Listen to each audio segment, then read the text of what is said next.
ನಮಸ್ಕಾರ. ಪ್ರಜಾರಾಜ್ಯ ಕನ್ನಡ ನ್ಯೂಸ್ಗೆ ಸ್ವಾಗತ. ನಾನು ರಾಮಗೌಡ ಪಾಟೀಲ್. ಸಂಕೇಶ್ವರದ ವಿವೇಕಾನಂದ ಆಸ್ಪತ್ರೆ ಪ್ರತಿ ಶುಕ್ರವಾರ ಉಚಿತ ಆರೋಗ್ಯ ತಪಾಸಣಾ ಶಿಬಿರ. ಬಡವರಿಗೆ ಗುಣಮಟ್ಟದ ಚಿಕಿತ್ಸೆ, ಹಳ್ಳಿಗಳಿಗೆ ತೆರಳಿ ವೈದ್ಯಕೀಯ ಸೌಲಭ್ಯ ತಲುಪಿಸುವ ವ್ಯವಸ್ಥೆ, ಸಮಾಜದಲ್ಲಿ ಜನರಿಗೆ ಉತ್ತಮ ಆರೋಗ್ಯದ ಬಗ್ಗೆ ಕಾಳಜಿ ವಹಿಸುವಂತೆ ಮಾಡುವುದರ ಮೂಲಕ ಒಂದು ಮಾದರಿಯ ಸಮಾಜ ಕಾರ್ಯ. ಡಾಕ್ಟರ್ ರಮೇಶ್ ದೊಡಬಂಗಿ ಅವರ ಸೇವಾ ಮನೋಭಾವ, ರೋಗಿಗಳ ನೋವು ಅರಿತು ಅವರ ಆರೋಗ್ಯದ ಬಗ್ಗೆ ಕಾಳಜಿ ವಹಿಸಿ ಧೈರ್ಯ ಹೇಳುವುದರ ಜೊತೆಗೆ ಅವರ ನಿಸ್ವಾರ್ಥ ಸೇವೆ ಸಮಾಜಕ್ಕೆ ಮಾದರಿ. ವೈದ್ಯರು ದೇವರ ಸಮಾನ ಎಂದು ನಂಬಲಾಗಿದೆ. ಇಂತಹ ಸಮಾಜಮುಖಿ ಆರೋಗ್ಯ ತಪಾಸಣಾ ಸೇವೆಯಿಂದ ಸಮಾಜದಲ್ಲಿ ಪರಸ್ಪರ ಪ್ರೀತಿ ಮತ್ತು ವಿಶ್ವಾಸ ಹೆಚ್ಚಿಸುವುದರ ಜೊತೆಗೆ ಗಡಿಭಾಗದ ಗ್ರಾಮೀಣ ಜನರಿಗೆ ಉತ್ತಮ ಆರೋಗ್ಯ ಸೇವೆ ನೀಡುತ್ತಿದೆ ಸಂಕೇಶ್ವರದ ಸ್ವಾಮಿ ವಿವೇಕಾನಂದ ಆಸ್ಪತ್ರೆ. ನುರಿತ ವೈದ್ಯರಿಂದ ಉಚಿತ ಆರೋಗ್ಯ ತಪಾಸಣೆ ಶಿಬಿರಗಳು ಗ್ರಾಮೀಣ ಹಾಗೂ ಹಿಂದುಳಿದ ಜನರಿಗೆ ಅತ್ಯುತ್ತಮ ಸಮಾಜಮುಖಿ ಸೇವೆ ಒದಗಿಸುತ್ತಿದೆ. ಇಂತಹ ಶಿಬಿರಗಳಿಂದಾಗಿ ಬಡವರಿಗೆ ಉಚಿತ ವೈದ್ಯಕೀಯ ಸಲಹೆ, ಔಷಧಿ ಹಾಗೂ ಆರಂಭಿಕ ಹಂತದಲ್ಲಿ ಕಾಯಿಲೆಗಳನ್ನು ಪತ್ತೆ ಹಚ್ಚಲು ಸಹಾಯ ಮಾಡುತ್ತದೆ. ಗ್ರಾಮೀಣ ಭಾಗದ ಜನರ ಮನೆ ಬಾಗಿಲಿಗೆ ವೈದ್ಯಕೀಯ ಸೇವೆ, ರೋಗಗಳನ್ನು ಆರಂಭದಲ್ಲೇ ಪತ್ತೆ ಹಚ್ಚಿ ವೈದ್ಯಕೀಯ ಸೇವೆ ನೀಡುತ್ತಿದೆ ಸಂಕೇಶ್ವರದ ವಿವೇಕಾನಂದ ಆಸ್ಪತ್ರೆ. ಚಿಕಿತ್ಸೆಗೆ ಬರುವ ರೋಗಿಗಳಿಗೆ ಮಾನಸಿಕವಾಗಿ, ದೈಹಿಕವಾಗಿ ಆರೋಗ್ಯದ ಮೇಲೆ ಸಕಾರಾತ್ಮಕ ಪರಿಣಾಮ ಬೀರುವಂತಹ ಆಪ್ತ ಸಮಾಲೋಚನೆಗೆ, ಬಡ ರೋಗಿಗಳು ಸಂಕಷ್ಟದಿಂದ ಪಾರು ಮಾಡಲು ಅವರಿಗೆ ಆರೋಗ್ಯದ ಬಗ್ಗೆ ಕಾಳಜಿ ವಹಿಸುವಂತೆ ಸಲಹೆ ನೀಡುವುದರ ಜೊತೆಗೆ ಇಂದಿನ ದಿನಮಾನಗಳಲ್ಲಿ ಜನ ಆರೋಗ್ಯಕ್ಕೆ ಲೆಕ್ಕಿಸದೆ ದುಡಿಯುತ್ತಿದ್ದಾರೆ. ಅವರ ಆರೋಗ್ಯ ಕೈಕೊಟ್ಟಾಗ ದುಡಿದ ಹಣವನ್ನು ಸುರಿಯುತ್ತಾರೆ. ಅಧಿಕ ರಕ್ತದೊತ್ತಡ, ಸಕ್ಕರೆ ಕಾಯಿಲೆ, ಹೃದಯಾಘಾತದಂತಹ ರೋಗಗಳು ಹೆಚ್ಚುತ್ತಿದೆ. ಆರೋಗ್ಯದತ್ತ ಪ್ರತಿಯೊಬ್ಬರೂ ಕಾಳಜಿ ವಹಿಸಬೇಕು. ಅನಾರೋಗ್ಯದಂತ ಪ್ರತಿಯೊಬ್ಬ ಕಾಳಜಿ ವಹಿಸಬೇಕು. ಅನಾರೋಗ್ಯದಿಂದ ಬಳಲುತ್ತಿರುವ ಬಡ ಜನತೆಗೆ ಉತ್ತಮ ಆರೋಗ್ಯ ನೀಡಬೇಕೆಂಬ ಹಿತದೃಷ್ಟಿಯಿಂದ ಸಂಕೇಶ್ವರದ ಸ್ವಾಮಿ ವಿವೇಕಾನಂದ ಆಸ್ಪತ್ರೆಯ ವೈದ್ಯಾಧಿಕಾರಿ ಡಾಕ್ಟರ್ ರಮೇಶ್ ದೊಡಬಂಗಿ ಅವರ ಸಾಮಾಜಿಕ ಕಾರ್ಯ ಶ್ಲಾಘನೀಯ.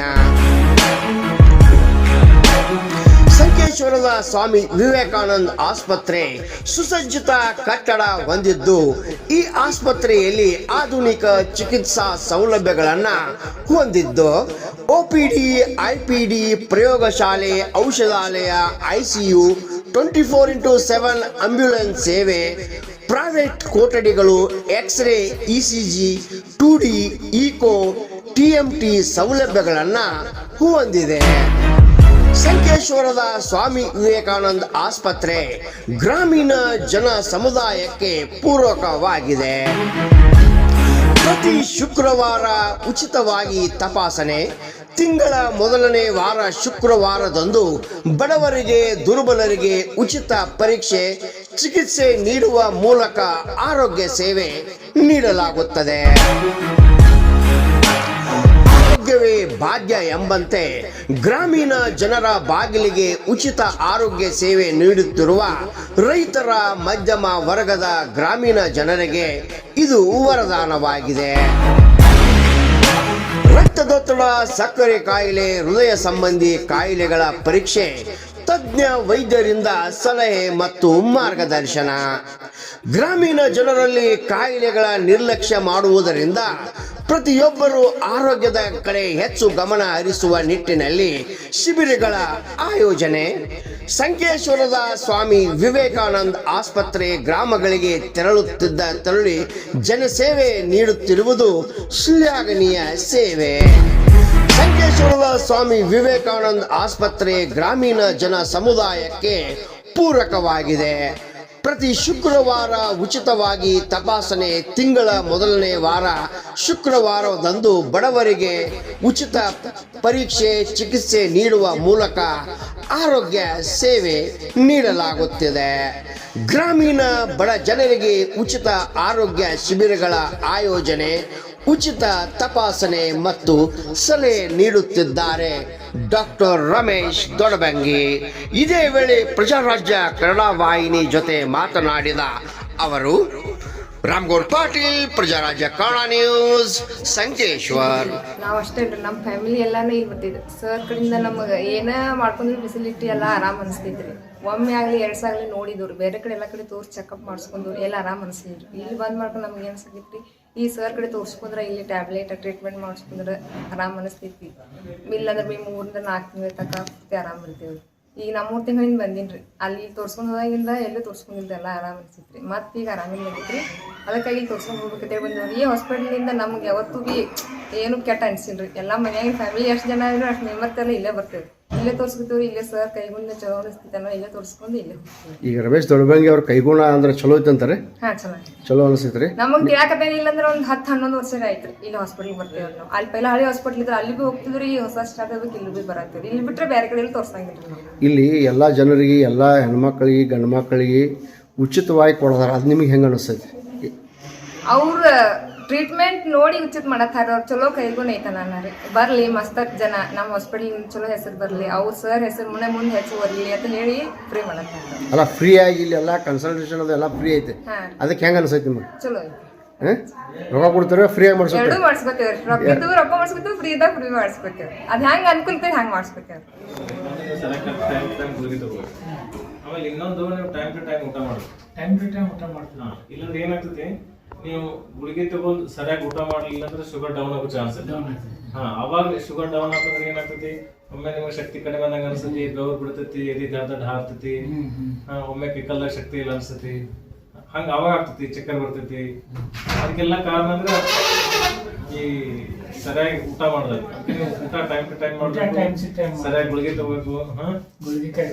ಮತ್ತೆ ದಿನ ಒಂದ್ ಅರ್ಧ ತಾಸು ವಾಕಿಂಗ್ ಮಾಡ್ರಿ. ಮತ್ತೆ ನಿದ್ದೆ ಒಂದು 7-8 ತಾಸು ನಿದ್ದೆ ಮಾಡ್ಬೇಕು.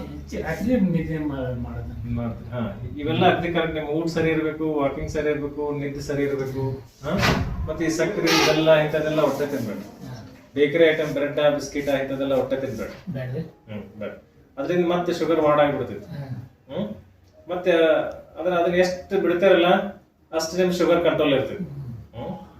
ಮತ್ತೆ ಈಗ ರೊಟ್ಟಿ ಎಲ್ಲ ತಿನ್ನೋದು ಜಾಸ್ತಿ ತಿನ್ಬೇಕು. ಜೋಳದ ರೊಟ್ಟಿ, ಸಜ್ಜಿ ರೊಟ್ಟಿ ಇಂಥವೆಲ್ಲ ಜಾಸ್ತಿ ತಿನ್ಬೇಕು. ಕಾಯಿಪಲ್ಲೆ, ತಪ್ಪಲ ಪಲ್ಯಗೆಲ್ಲ ಜಾಸ್ತಿ ತಿನ್ಬೇಕು. ಸಾಲಡ್ ಎಲ್ಲ ಜಾಸ್ತಿ ತಿನ್ಬೇಕು. ಬ್ರೆಡ್ ಎಲ್ಲ ತಿನ್ನೋದಿಲ್ಲ, ಅದರಿಂದ ಶುಗರ್ ಒಮ್ಮೆ ಏರ್ತೈತ್ರಿ. ಅಂದ್ರೆ ಅದ್ರ ಮೈದಾ ಮತ್ತು ಸಕ್ಕರೆಯಿಂದ ಮಾಡಿರ್ತಾರ. ಅದ್ರಿಂದ ನೀವು ಬ್ರೆಡ್, ಬಿಸ್ಕಿಟ್ ತಿನ್ನೋದ್ರಿಂದ ಅಥವಾ ಬೇಕರಿ ಐಟಮ್ ತಿನ್ನೋದ್ರಿಂದ ಇವನ್ ಅದಾದ್ರ ಮೈದಾ ಇರ್ತೈತಿ, ಅದ್ರಾಗೂ ಸ್ವಲ್ಪ ಇರತೈತಿ. ನೀವು ಅದನ್ನ ತಿಂದ್ರೆ ಮತ್ತೆ ಶುಗರ್ ಇರತೈತಿ ನಮ್ಗೆ. ಅದನ್ನ ಆದಷ್ಟು ನೀವು ಎಷ್ಟು ಬಿಡ್ತಿರಲ್ಲ ಬೇಕರಿ ಐಟಮ್, ಅದ್ರಿಂದ ನಿಮ್ ಶುಗರ್ ಕಂಟ್ರೋಲ್ ಇರ್ತೈತಿ, ನಿಮ್ಮ ಆರೋಗ್ಯ ಸರಿ ಇರ್ತೈತಿ.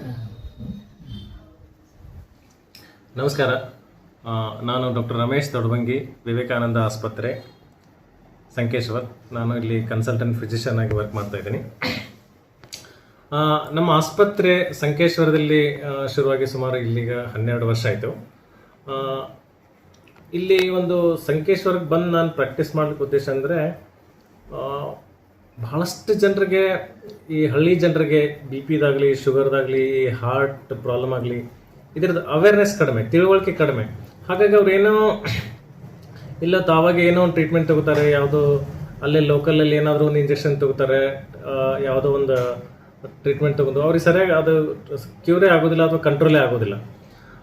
ಹಾಗಾಗಿ ನಾನು KLL ವರ್ಕ್ ಮಾಡ್ತಾ ಇದ್ರು ಕೂಡ ನಾನು KLL ರಿಸೈನ್ ಮಾಡಿ ಈ ನಮ್ಮ ಸಂಕೇಶ್ವರ ಪಟ್ಟಣಕ್ಕೆ ಬರೋ ಉದ್ದೇಶ ನನಗದೆ ಅಂದರೆ, ನನ್ನಿಂದ ನಮ್ಮ ಭಾಗದ ಜನರಿಗೆ ಎಷ್ಟು ಸಾಧ್ಯ ಆಯ್ತೋ ಅಷ್ಟು ನನಗೆ ಹೆಲ್ಪ್ ಮಾಡಬೇಕಂತ. ಯಾಕಂದರೆ ನಮ್ಮ ತಾಯಿಯವರು ಕೂಡ ಶುಗರ್ ಪೇಷಂಟ್ ಇದ್ದರು. ಅವ್ರಿಗೆ ಇಲ್ಲಿ ಡಾಕ್ಟರ್ ಅಥವಾ ಫೆಸಿಲಿಟಿ ಇಲ್ಲದೆ ಇರೋದ್ರಿಂದ ಏನೇನು ಪ್ರಾಬ್ಲಮ್ ಆಗುತ್ತೆ ಅಂತ, ಯಾಕಂದ್ರೆ ನಾನು ಅವಾಗ ಕಲಿತಾ ಇದ್ದೆ. ಹಾಗಾಗಿ ಈ ನಮ್ಮ ಭಾಗದ ಜನರಿಗೆ ಒಂದು ಸರಿಯಾಗಿ ವ್ಯವಸ್ಥೆ ಇಲ್ಲ ಅಂದರೆ ಏನೇನು ಪ್ರಾಬ್ಲಮ್ ಆಗುತ್ತೆ ಅನ್ನೋದು ನಾನು ಸ್ವತಃ ಎಕ್ಸ್ಪೀರಿಯೆನ್ಸ್ ಮಾಡಿದ್ದೀನಿ. ಹಾಗಾಗಿ ನಮ್ಮ ಭಾಗದ ಜನರಿಗೆ ಎಷ್ಟು ಸಾಧ್ಯವೋ ಅಷ್ಟು ಒಂದು ಸೇವೆಯನ್ನು ನಾನು ಸಲ್ಲಿಸಲಿಕ್ಕೆ ಈ ಭಾಗಕ್ಕೆ ನಾನು ಬಂದಿರೋದು. ಹಾಗಾಗಿ ಈಗ ನೋಡಿ ನಾವು ಮೊದಲು ನಾವು ಸಂಕೇಶ್ವರದಲ್ಲಿ ಬಿ ಪಿ ಶುಗರ್ ಎಲ್ಲ ಈ ಫಿಸಿಷಿಯನ್ ಇರಲೇ ಇಲ್ಲ. ಈಗ ನೋಡಿ ನಾವು ಈಗ ಒಂದು 3-4 ಜನ ಬಂದಿದ್ವಿ. ಹೀಗಾಗಿ ಎಷ್ಟೋ ಹಾರ್ಟ್ ಅಟ್ಯಾಕ್ ಪೇಷಂಟ್ ಇರ್ಬೋದು, ಶುಗರ್ ಪೇಷಂಟ್ ಇರ್ಬೋದು, ಅಥವಾ ಬಿ ಪಿ ಪೇಷಂಟ್ ಇರ್ಬೋದು, ಸ್ಟ್ರೋಕ್ ಪೇಷಂಟ್ ಇರ್ಬೋದು, ಎಲ್ರಿಗೂ ಬೆಳಗಾವಿಗೆ ಹೋಗೋ ಅವಶ್ಯಕತೆ ಇಲ್ಲ. ನಾವು ಎಷ್ಟೋ ಒಂದು ಮೋಸ್ಟ್ಲಿ ನನಗನ್ಸುತ್ತೆ ಒಂದು 50-60 ಎಮರ್ಜೆನ್ಸಿ ಪೇಷಂಟ್ ನಾವು ಇಲ್ಲೇ ಹ್ಯಾಂಡಲ್ ಮಾಡ್ತೀವಿ. ಒಂದು 30-40% ಅಷ್ಟೇ ನಾವು ಬೆಳಗಾವಿ. ಮೊದಲು ಒಂದು ಸಣ್ಣ ಇದಕ್ಕೂ ನಾವು ಬೆಳಗಾವಿ ದೊಡ್ಡ ದೊಡ್ಡ ಹಾಸ್ಪಿಟ್ಲಿಗೆ ಹೋಗಬೇಕಾಗ್ತಿತ್ತು. ಬಟ್ ಈಗ ಅದನ್ನು ನಾವು ಎಷ್ಟೋ ಎಮರ್ಜೆನ್ಸಿ ಪೇಷಂಟ, ಹಾರ್ಟ್ ಅಟ್ಯಾಕ್ ಪೇಷಂಟ ನಾವು ಇಲ್ಲೇ ಟ್ರೀಟ್ಮೆಂಟ್ ಮಾಡಿ ನಾವು ಅವ್ರನ್ನ ಆರಾಮಾಗಿ ಮಾಡ್ತಾ ಇದ್ದೀವಿ. ಹಾಗಾಗಿ ಈ ಒಂದು ಗ್ರಾಮೀಣ ಭಾಗದಲ್ಲಿ ಒಂದು ನಾವು ಸೇವೆಯನ್ನು ಸಲ್ಲಿಸಲಿಕ್ಕೆ ನಮಗೆ ತುಂಬ ಖುಷಿ ಕೂಡ ಆಗುತ್ತೆ. ಹಾಗಾಗಿ ನಮ್ಮ ಆಸ್ಪತ್ರೆಯಲ್ಲಿ ನಾವು ಏನೇನು ಫೆಸಿಲಿಟಿ ಇಟ್ಕೊಂಡಿದ್ದೇವೆ ಅಂದರೆ, ನಮ್ಮಲ್ಲಿ ECG ಇದೆ, ಎಕ್ಸ್ರೇ ಇದೆ, 2D ECO ಇದೆ, TMT ಇದೆ, ICU ಇದೆ, ಆಮೇಲೆ ನಿಮಗೆ 24/7 ಎಮರ್ಜೆನ್ಸಿ ಸರ್ವಿಸ್ ಇದೆ. ಆಮೇಲೆ ಆಂಬ್ಯುಲೆನ್ಸ್ ಏನಾದರೂ ಎಮರ್ಜೆನ್ಸಿ ಇದ್ದರೆ ನಮ್ಮ ಹತ್ರ ಆಂಬ್ಯುಲೆನ್ಸ್ ಸರ್ವಿಸ್ ಇದೆ. ಒಂದು ವೆಲ್ ಎಕ್ವಿಪ್ಡ್ ಲ್ಯಾಬ್ರೇಟರಿ ಇದೆ, ಆಮೇಲೆ ICU ಇದೆ. ಹೀಗಾಗಿ ಆಮೇಲೆ ಎಕ್ಸ್ರೇ ಇದೆ. ಈ ಎಲ್ಲ ಒಂದು ಬೇಸಿಕ್ ಫೆಸಿಲಿಟೀಸ್ ನಾವು ಇಟ್ಕೊಂಡು ನಮ್ಮ ಭಾಗದ ಜನರಿಗೆ ನಾವು ಒಂದು ಸೇವೆಯನ್ನು ಸಲ್ಲಿಸ್ತಾ ಇದ್ದೀವಿ. ಆಮೇಲೆ ಇನ್ನೊಂದು ಏನು ಮಾಡ್ತಾ ಇದ್ದೀವಿ ಅಂದರೆ, ವರ್ಷದಲ್ಲಿ ಸುಮಾರು 4-5 ನಾವು ಒಳ್ಳೆ ಅದರ ದೊಡ್ಡ ಪ್ರಮಾಣದಲ್ಲಿ ಉಚಿತ ಆರೋಗ್ಯ ಚಿಕಿತ್ಸಾ ಶಿಬಿರಗಳನ್ನು ಕೂಡ ಮಾಡ್ತಾ ಇದ್ದೀವಿ. ಅದು ಜನವರಿ 12 ಇರ್ಬೋದು, ಜುಲೈ 1 ಡಾಕ್ಟರ್ಸ್ ಡೇ ಇರ್ಬೋದು, ಅಥವಾ world heart day, world diabetes day. ಈ ದಿನ ನಮ್ಮ ಆಸ್ಪತ್ರೆಯಲ್ಲಿ ಉಚಿತವಾಗಿ BP, ಶುಗರ್, ECG, ಏನು ಲಿಪಿಡ್ ಪ್ರೊಫೈಲ್ ಇವೆಲ್ಲ ನಾವು ಫ್ರೀಯಾಗಿ ಚೆಕ್ ಮಾಡ್ತಾ ಇದ್ವಿ. ಅಷ್ಟೇ ಅಲ್ಲದೆ ಕಳೆದ ಒಂದು 3-4 ತಿಂಗಳಿಂದ ನಾವು ನಮ್ಮ ಆಸ್ಪತ್ರೆಯಲ್ಲಿ ಪ್ರತಿ ಶುಕ್ರವಾರ ಫ್ರೀ ಕನ್ಸಲ್ಟೇಷನ್, ಉಚಿತ ತಪಾಸಣೆಯನ್ನು ಕೂಡ ಮಾಡ್ತಾ ಇದ್ದೀವಿ, ಬೆಳಗ್ಗೆ 9ರಿಂದ ಸಾಯಂಕಾಲ 5 ಗಂಟೆವರೆಗೆ. ಹಾಗೂ ತಿಂಗಳಿನ ಮೊದಲನೇ ಶುಕ್ರವಾರ ಉಚಿತ ತಪಾಸಣೆ ಜೊತೆಗೆ ನಾವು ಉಚಿತವಾಗಿ ಶುಗರ್ ಚೆಕ್ ಮಾಡ್ತೇವೆ. ಆಮೇಲೆ ECG, ಎಕ್ಸ್ರೇ ಇದ್ದರೆ ಅದರಲ್ಲಿ 50% ರಿಯಾಯಿತಿನೇ ಕೂಡ ಕೊಡ್ತಾ ಇದ್ದೀವಿ. ಇದು ನಮ್ಮ ಭಾಗದ ಜನರಿಗೆ ಅನುಕೂಲ ಆಗಲಿ ಅಂತ ಈ ಒಂದು ಸೌಲಭ್ಯಗಳನ್ನು ನಾವು ಇಲ್ಲಿ ಇಟ್ಕೊಂಡಿದ್ದೀವಿ. ಇವಾಗ ಕೆಲವೊಂದು ಗ್ರಾಮೀಣ ಭಾಗದಲ್ಲಿ ಎಷ್ಟೋ ಜನರಿಗೆ ಆರೋಗ್ಯದ ಬಗ್ಗೆ ಅವ್ರಿಗೆ ಕಾಳಜಿನೇ ಇರಲ್ಲ. ಈ ನಿಟ್ಟಿನೊಳಗೆ ತಾವು ತಮ್ಮ ಶ್ರೀಮತಿಯವರು ಶಿಬಿರಗಳನ್ನು ಆಯೋಜನೆ ಮಾಡಿ ಅಲ್ಲಿ ವೈದ್ಯಕೀಯ ಸೇವೆ ಏನೇನು ಸಿಗ್ತಾವು ಅನ್ನೋದ್ರ ಬಗ್ಗೆ ಎಲ್ಲ ಒಂದು ಆಪ್ತ ಸಮಾಲೋಚನೆ ಮೂಲಕ ಅವ್ರಿಗೆ ತಿಳಿಸ್ಪಡಿಸ್ತಾ ಇದ್ದಾರೆ. ಅದು ಹೇಗೆ ಅನಿಸ್ತಾ ಇತ್ತು? ನಾವೊಂದು ಏನು ಮಾಡ್ತಾ ಇದ್ದೀವಿ ಅಂದರೆ, ಈಗ ನಮ್ಮ ತಾಯಿ ಹೆಸರಲ್ಲಿ ಒಂದು NGO ಫೌಂಡೇಶನ್ನ ಸ್ಟಾರ್ಟ್ ಮಾಡಿದ್ವಿ, ಶ್ರೀಮತಿ ಸುಶೀಲಾ ಮಲ್ಲಪ್ಪ ದೊಡ್ಡಬಂಗಿ ಮೆಮೋರಿಯಲ್ ಫೌಂಡೇಶನ್ ಅಂತ. ಇದ್ರ ಉದ್ದೇಶ ಏನಂದರೆ, ನಮ್ಮ ಹಳ್ಳಿ ಜನರಿಗೆ ಎಷ್ಟು ಸಾಧ್ಯತೆ ಅಷ್ಟು ನಾವು ವೈದ್ಯಕೀಯ ಸೌಲಭ್ಯಗಳನ್ನು ಕೊಡೋದು. ಇದರಲ್ಲಿ ಏನು ಮಾಡ್ತೀವಿ, ಈ ನಾವು ಹಳ್ಳಿಗೆ ಹೋಗಿ ಅಲ್ಲಿ ಉಚಿತ ಚಿಕಿತ್ಸಾ ಶಿಬಿರಗಳನ್ನು ಏರ್ಪಡಿಸಿ ಅಲ್ಲಿ ನಾವು BP, ಶುಗರ್ ಎಲ್ಲ ಚೆಕ್ ಮಾಡ್ತೀವಿ. ಆಮೇಲೆ ಅವ್ರಿಗೆ ಹೆಲ್ತ್ ಅವೇರ್ನೆಸ್, ಈ ಎಲ್ಲ BP, ಶುಗರ್, ಈ ನಾವು ಮೊದಲಿನ ಕಾಲದಲ್ಲಿ BP, ಶುಗರ್ ಇರಲಿಲ್ಲ, ಆದರೆ ಇವತ್ತು ಇಷ್ಟು ಯಾಕೆ ಹೆಚ್ಚಿಗೆ ಬಂದಿದ್ದಾವೆ, ಇದಕ್ಕೆ ಏನು ಕಾರಣ, ಇದನ್ನು ನಾವು ಕಡಿಮೆ ಮಾಡಲಿಕ್ಕೆ ನಮ್ಮ ಮನೆಯಲ್ಲೇ ಅಥವಾ ನಮ್ಮ ಜೀವನ ಶೈಲಿಯಲ್ಲಿ ಏನೇನು ನಾವು ಬದಲಾವಣೆಗಳನ್ನು ತಂದ್ಕೊಳ್ಬೋದು ಅಂತ ಒಂದು ಅವ್ರಿಗೆ ತಿಳುವಳಿಕೆಯನ್ನು ನಾವು ಕೊಡ್ತಾ ಇದ್ದೀವಿ. ಆಮೇಲೆ ನಾವು ನೋಡಿ ಒಂದು ಎಕ್ಸಾಂಪಲ್ ಕೊಡ್ತೀನಿ. ಒಂದು ಲಿವರ್ ಪೇಷಂಟ್ ಇತ್ತು, ಅವಳು ಒಬ್ಬಳೇ ಮಗಳಿದ್ರು, ಮದುವೆ ಮಾಡಿ ಕೊಟ್ಟಿದ್ದಾರೆ, ಅವ್ರ ಜೊತೆ ಯಾರೂ ಇಲ್ಲ. ಅವಳಿಗೆ ಇಷ್ಟು ಪ್ರಾಬ್ಲಮ್ ಆಗಿತ್ತು. ಅವಳು ಬಡವಳು, ಅವ್ಳು ದುಡ್ಡಿಲ್ಲ ಅಂತ ಹಾಸ್ಪಿಟ್ಲಿಗೆ ಬರ್ತಾ ಇಲ್ಲ. ಯಾವಾಗೂ 4 ತಿಂಗಳಿಗೂ 5 ತಿಂಗಳಿಗೊಮ್ಮೆ ಬರ್ತಾಯಿದ್ರು. ನಾನು ಕೇಳಿದೆ, ಯಾಕೆ ನೀವು ಬರ್ತಾ ಇಲ್ಲ ಅಂತ. ಅವ್ರು ಹೇಳಿದ್ರು, ನನ್ನ ಹತ್ರ ದುಡ್ಡಿಲ್ಲ. ಅವಳಿಗೆ ನಾನು ಹೇಳಿದೆ, ನೀನು ಎಷ್ಟು ಸಕ್ಕರೆ ಬೇಕಂದ್ರೆ ನಾನು ನೀನು ಫ್ರೀ ನೋಡ್ತೀನಿ ಅಂತ ಹೇಳಿದೆ. ಅವಳಿಗೆ ತಿಂಗಳ ತೋರಿಸ್ಲಿಕ್ಕೆ ಬರ್ತಾ ಇದ್ದಾಳೆ. ಅವಳಿಗೆ ನಾನು ಫ್ರೀ ಕನ್ಸಲ್ಟೇಷನ್ ಎಷ್ಟು ಸಲ ಬಂದರೂ ನಾನು ಫ್ರೀ ನೋಡ್ತೀನಿ. ಅವಳು ಅವ್ರ ಸಿಂಪ್ಟಮ್ಸ್ ಎಲ್ಲ ಇಂಪ್ರೂವ್ ಆಗಿದ್ದಾವೆ. ಅವಳು ಇಷ್ಟು ಖುಷಿ ಇದ್ದಾವಲ್ಲ ಅಂದರೆ, ಈ ಒಂದು ಏನೊಂದು ವರ್ಕ್ ಸ್ಯಾಟಿಸ್ಫ್ಯಾಕ್ಷನ್ ಸಿಗ್ತಿದ್ದಲ್ಲ, ಇದರಿಂದ ನಮಗೆ ಭಾಳ ಖುಷಿ ಆಗುತ್ತೆ. ಈಗ ಆ್ಯಕ್ಚುಲಿ ಇವತ್ತು ಆಧುನಿಕ ಜಗತ್ತಿನೊಳಗೆ ಒಂದು ಆ್ಯಕ್ಚುಲಿ ವೈದ್ಯಕೀಯ ಸೇವೆ ಅಂದರೆ ಒಂದು ಉದ್ಯಮವಾಗಿ ಒಂದು ಬೆಳೆದಿದೆ ಸರ್. ತಾವು ಫ್ರೀಯಾಗಿ ಒಂದು ಈ ಸೇವೆಯನ್ನು ಒದಗಿಸ್ತಾ ಇದ್ದೀರಿ, ಅದು ಈ ಗಡಿ ಭಾಗದ ಒಂದು ಗ್ರಾಮೀಣ ಭಾಗಗಳಲ್ಲಿ. ಇದಕ್ಕೆ ಸ್ಫೂರ್ತಿ ಯಾರು ಸರ್? ನಾನು ಯಾವಾಗಿಂದ MBBS ಓದಿನ ಅಲ್ಲಿಂದ ನನಗೆ ಸ್ವಲ್ಪ ಈ ರಾಮಕೃಷ್ಣ ಮಿಷನ್ ಆಶ್ರಮ ಕಾಂಟ್ಯಾಕ್ಟ್ ಸಂಪರ್ಕ ಇದೆ. ಅಂದರೆ ಸ್ವಾಮಿ ವಿವೇಕಾನಂದರು ಏನು ಹೇಳ್ತಾರೆ ಅಂದರೆ, ನಾವು ಏನು ಸಮಾಜದಿಂದ ನಾವು ಪಡ್ಕೊಂಡಿದ್ದೀವಿ ಅದನ್ನು ನಾವು ಸ್ವಲ್ಪ ಮಟ್ಟಿಗೆ ಅದನ್ನು ನಾವು ವಾಪಸ್ ಕೊಡಬೇಕು. ಇಲ್ಲಾಂದರೆ ನಮ್ಮನ್ನು ನಾವು ದ್ರೋಹಿಗಳಂತ. ಯಾಕೆಂದರೆ ಸಮಾಜದಿಂದ ನಾವು ಪಡೆದು ನಾವು ವಾಪಸ್ ಸಮಾಜಕ್ಕೆ ಏನಾದರೂ ಕೊಡಲಿಲ್ಲ ಅಂದರೆ ನಮ್ಮನ್ನು ನಾವು ದ್ರೋಹಿಗಳಂತ ಕರೀತಾರೆ. ಆ ಉದ್ದೇಶ. ಹಾಗಾಗಿ ಸ್ವಾಮಿ ವಿವೇಕಾನಂದರು ಆ ಮಾತಿನಿಂದ, ಮತ್ತು ಇನ್ನೊಂದು ಹೇಳ್ತಾರೆ, they alone live for others, rest all other dead. ಅಂದರೆ ಯಾರು ಬೇರೆಯವ್ರು ಯಾರು ಬದುಕ್ತಾರೋ ಅವ್ರು ಮಾತ್ರ ಜೀವಿತರು, ಉಳಿಕೆಯೋದ್ರೆಲ್ಲ ಸತ್ತಂತೆ. ಹಾಗಾಗಿ ನನಗೆ ಸ್ವಾಮಿ ವಿವೇಕಾನಂದ ಮೊದಲಿಂದ ಪ್ರಭಾವ. ಹಾಗಾಗಿ ನಾನು ಆದಷ್ಟು ನನ್ನ ಈ ಒಂದು ಮೆಡಿಕಲ್ ಪ್ರಾಕ್ಟೀಸಲ್ಲಿ ಸ್ವಾಮಿ ವಿವೇಕಾನಂದ ತತ್ವಗಳನ್ನ ಅಳವಡಿಸಲಿಕ್ಕೆ ನಾನು ಪ್ರಯತ್ನ ಪಡ್ತಾ ಇದ್ದೀನಿ. ಹಾಗಾಗಿ ಕೆಲವೊಂದು ಈಗ ನೋಡಿ, ನಾವು ಟೈಪ್ 1 ಡಯಾಬಿಟಿಸ್ ಪೇಷಂಟ್ಸ್ ಏನಿರ್ತವೆ, ಸಣ್ಣ ಹುಡುಗರಲ್ಲಿ ಶುಗರ್ ಇರುತ್ತಲ್ಲ, ಅವ್ರಿಗೆ ನಾನು ಫ್ರೀ ಕನ್ಸಲ್ಟೇಷನ್ ಈಗ ಒಂದು 3-4 ಜನ ಇದ್ದಾರೆ, ಅವ್ರಿಗೆ ನಾನು ಎಷ್ಟೇ ಸಲ ಬಂದರೂ ಅವ್ರಿಗೆ ನಾನು ಕನ್ಸಲ್ಟೇಷನ್ ತಗೊಳ್ಳಲ್ಲ. ಆಮೇಲೆ ಅವ್ರಿಗೆ ಪ್ರತಿ ತಿಂಗಳ ನಮ್ಮ ಹಾಸ್ಪಿಟಲ್ ವತಿಯಿಂದ ನಾನು ಇನ್ಸುಲಿನ್ ವೈಲ್ ಫ್ರೀ ಕೊಡ್ತೀನಿ. ಇವಾಗ ಆರೋಗ್ಯವೇ ಭಾಗ್ಯ ಅಂತ ಎಲ್ಲರೂ ಹೇಳ್ತಾರೆ ಸರ್. ಆ ನಿಟ್ಟಿನೊಳಗೆ ತಾವು ಈ ಇಂದಿನ ಯುವಜನಾಂಗ ದುಶ್ಚಟಗಳಿಗೆ ಬಲಿಯಾಗ್ತಾ ಇದೆ, ತಾವು ಅದಕ್ಕೆ ಏನು ಹೇಳ್ತೀರಿ ಸರ್ ಯುವಜನರಿಗೆ? ನೀವು ಹೇಳಿದ ಮಾತು ನಿಜವಾಗ್ಲೂ ಆರೋಗ್ಯವೇ ಭಾಗ್ಯ. ಯಾವಾಗ ಹೇಳ್ತಾರೆ sound mind in a sound body ಅಂತ ಹೇಳ್ತಾರಲ್ಲ. ಯಾಕಂದರೆ ನಾವು ಏನೇ ಕೆಲಸ ಮಾಡಲಿ, ನಾವು ಡಾಕ್ಟರ್ ಇರ್ಬೋದು, ಬೇರೆ ಯಾವುದೇ ಪ್ರೊಫೆಷನ್, ಇಂಜಿನಿಯರ್ ಇರ್ಬೋದು, ಅಥವಾ ರೈತರಿರ್ಬೋದು, ಅಥವಾ ಬಿಸ್ನೆಸ್ ಮನ್ ಇರ್ಬೋದು, ಏನೇ ಇರ್ಬೋದು, ನಾವು ನಮ್ಮ ಜೀವನ ಸರಿ ಇರಬೇಕು ಅಥವಾ ನಮ್ಮ ವೃತ್ತಿ ಸರಿ ಇರಬೇಕಂದ್ರೆ ನಮ್ಮ ಶರೀರ, ನಮ್ಮ ಆರೋಗ್ಯ ಸರಿ ಇದ್ರೆ ಮಾತ್ರ ನಾವು ನಮ್ಮ ಕೆಲಸದಲ್ಲಿ ನಾವು ಯಶಸ್ಸನ್ನು ಪಡಲಿಕ್ಕೆ ಸಾಧ್ಯ. ಹಾಗಾಗಿ ನಮ್ಮ ಫಸ್ಟ್ ಶರೀರ ಅಥವಾ ನಮ್ಮ ಆರೋಗ್ಯನೇ ಫಸ್ಟ್ ಪ್ರಯಾರಿಟಿ ಇರಬೇಕು. ಅಂದ್ರೇ ನಿಮ್ದೆಲ್ಲನೂ ಸರಿ ಇರುತ್ತೆ. ಯಾಕಂದರೆ ನಮ್ಮ ಜೀವನ ನಿಂತಿರೋದೆ, ನಮ್ಮ ಜೀವನದ ಫೌಂಡೇಶನ್ನೇ ನಮ್ಮ ಆರೋಗ್ಯ. ಯಾಕಂದರೆ ನಿಮ್ಮ ಫೌಂಡೇಶನ್ ಸರಿ ಇಲ್ಲ ಅಂದರೆ ನಿಮ್ಮ ಬಿಲ್ಡಿಂಗ್ ನಿಲ್ಲೋದಿಲ್ಲ. ಹಾಗಾಗಿ ನಿಮ್ಮ ಆರೋಗ್ಯ ಸರಿ ಇಲ್ಲ ಅಂದರೆ ನಿಮ್ಮ ಲೈಫ್ ಹೋಯ್ತು ಅಂತಲೇ ಅರ್ಥ. ಹಾಗಾಗಿ ಆರೋಗ್ಯವೇ ಭಾಗ್ಯ ಅಂತ ನಮ್ಮ ಹಿರಿಯರು ಅದಕ್ಕೆ ಹೇಳಿರೋದು. ಅದಕ್ಕಾಗಿ ಬಟ್ ಇವತ್ತಿನ ಜನ ಯಾಕೆ, ಇವತ್ತಿನ ಯುವಜನತೆ ತಮ್ಮ ಆರೋಗ್ಯನ ಹಾಳು ಮಾಡ್ಕೋತಾ ಇದ್ದಾರೆ ಅಂದರೆ ಅವರು ಇಷ್ಟೊಂದು ಜಂಕ್ ಫುಡ್ ತಿಂತಾ ಇದ್ದಾರೆ. ಹಾಗಾಗಿ ನಾವು ಎಷ್ಟು ಜಂಕ್ ಫುಡ್ ಕಡಿಮೆ ಮಾಡ್ತೀವಿ, ಎಷ್ಟು ಹೆಲ್ದಿ ಫುಡ್ಡನ್ನು ತಿಂತೀವಿ, ಅದರಿಂದ ನಮ್ಮ ಆರೋಗ್ಯ ಸರಿ ಇರ್ತೈತಿ. ನಮ್ಮ ಆರೋಗ್ಯ ಸರಿ ಇತ್ತಂದರೆ ನಿಮ್ಮ ಲೈಫ್ ಸರಿ ಇರ್ತೈತಿ, ನಿಮ್ಮ ಸಕ್ಸಸ್ ಆಗೋ ಚಾನ್ಸಸ್ ಭಾಳ ಹೆಚ್ಚಿಗೆ ಇರುತ್ತೆ. ಈಗ ತಾವು ಈ ಆರೋಗ್ಯದ ಜೊತೆನೂ ಈ ಮೆಡಿಸಿನ್ಸ್ ಜೊತೆನೂ ಮೆಡಿಟೇಷನ್ ಅದ್ರ ಜೊತೆ ಆರೋಗ್ಯ ಪದ್ಧತಿಯೂ ಕೂಡ ತಾವು ಈ ಬಂದಂಥ ರೋಗಿಗಳಿಗೆ ತಿಳಿಸ್ಪಡಿಸ್ತಾ ಇದ್ದೀರಿ ಸರ್. ಹೌದು. ಆಹಾರ ಪದ್ಧತಿ ಯಾವ್ಯಾವ ರೀತಿ ಇರ್ಬೇಕು ಸರ್ ನಮ್ಮ? ಈಗ ನೋಡಿ, ಈಗ ಏನು ನಾವೆಲ್ಲ ಈಗಿನ ಜಗತ್ತಿನ, ಆಧುನಿಕ ಜಗತ್ತಿನಲ್ಲಿ ಇಷ್ಟೊಂದು ರೋಗಗಳು ಬರ್ಲಿಕ್ಕೆ ಕಾರಣನೇ ನಮ್ಮ ಬದಲಾವಣೆಯಾದ ಆಹಾರ ಪದ್ಧತಿ. ಈಗ ನೋಡಿ, ನಮ್ಮ ಹಿರಿಯರು ನೋಡ್ರಿ, ಈಗ ಒಂದು 30-40 ವರ್ಷ ಹಿಂದೆ ಮುಂಚೆ ಕೇಳಿದಾಗ ಇವತ್ತಿನೇನು ನಾವು ಈ ಜಂಕ್ ಫುಡ್ ತಿಂತಾ ಇದ್ದೇವೆ, ಇಷ್ಟು ಸಕ್ಕರೆ ಪ್ರಮಾಣ ತಿಂತಾ ಇದ್ದೇವೆ, ಇಷ್ಟು ಉಪ್ಪಿನ ಪ್ರಮಾಣ ಜಾಸ್ತಿ ತಿಂತಾ ಇದ್ದೇವೆ, ಇದನ್ನು ಮೊದಲಿನ ನಮ್ಮ ಹಿರಿಯರು ತಿಂತಿರ್ಲಿಲ್ಲ. ಅವ್ರೇನು ಮತ್ತೆ ತಮಗೆ ಏನು ಬೇಕೋ ಆ ಬೆಳೆಗಳನ್ನ ಎಲ್ಲ ತಮ್ಮ ಹೊಲದಲ್ಲೇ ಬೆಳ್ಕೊತಿದ್ರು. ಆಮೇಲೆ ಇಷ್ಟೊಂದು ನಾವು ಔಷಧಗಳನ್ನ ಏನು ಬೆಳೆಗಳಿಗೆ ಯೂಸ್ ಮಾಡ್ತಾ ಇದ್ದೀವಿ, ಅಥವಾ ಅಂದರೆ ರಾಸಾಯನಿಕ ಗೊಬ್ಬರಗಳನ್ನ, ನಮ್ಮ ಹಿರಿಯರು ಅದನ್ನ ಏನು ಉಪಯೋಗಿಸ್ತಿರ್ಲಿಲ್ಲ. ಹಾಗಾಗಿ ಅವ್ರದ್ದು ಈ ಇವತ್ತಿನೇನು BP, sugar, cholesterol, heart attack ಅಷ್ಟು ಪ್ರಮಾಣದಲ್ಲಿ ಇರಲಿಲ್ಲ, ಎಲ್ಲೋ ತಪ್ಪಿರ್ತಿತ್ತು. ಬಟ್ ಈಗ ನೀನು ಪ್ರತಿಯೊಂದು ಕಾಯಿಪಲ್ಯ ತಗೋರಿ, ಯಾವುದೇ ಹಣ್ಣು ತಗೋದ್ರಿ, ಪ್ರತಿಯೊಂದಕ್ಕೂ ಔಷಧಿಗಳನ್ನ ಹೊಡೆದಿರ್ತಾರೆ. ಹಾಗಾಗಿ ಆಮೇಲೆ ನಾವು ಇಷ್ಟೊಂದು ಜಂಕ್ ಫುಡ್ ತಿಂತಾ ಇದ್ದೀವಿ. ಮೊದಲು ಅವ್ರು ಬೇಕರಿ ಇಷ್ಟು ಫುಡ್ ಎಲ್ಲ ತಿಂತಿರಲಿಲ್ಲ, ನಾವು ಜಂಕ್ ಫುಡ್ ಜಾಸ್ತಿ ತಿಂತಾ ಇದ್ದೀವಿ. ಆಮೇಲೆ ನಮ್ಮ ಈ ಪ್ರತಿಯೊಂದು ವಸ್ತು, ತಿನ್ನೋ ವಸ್ತು ಕೂಡ ಒಂದು ವಿಷದಿಂದ ಕೂಡಿದೆ. ಹಾಗಾಗಿ ಇವತ್ತಿನ ಕಾಲದಲ್ಲಿ ಬಹಳಷ್ಟು ನಮ್ಗೆ ರೋಗಗಳು ಬರ್ತಾ ಇದ್ದಾವೆ.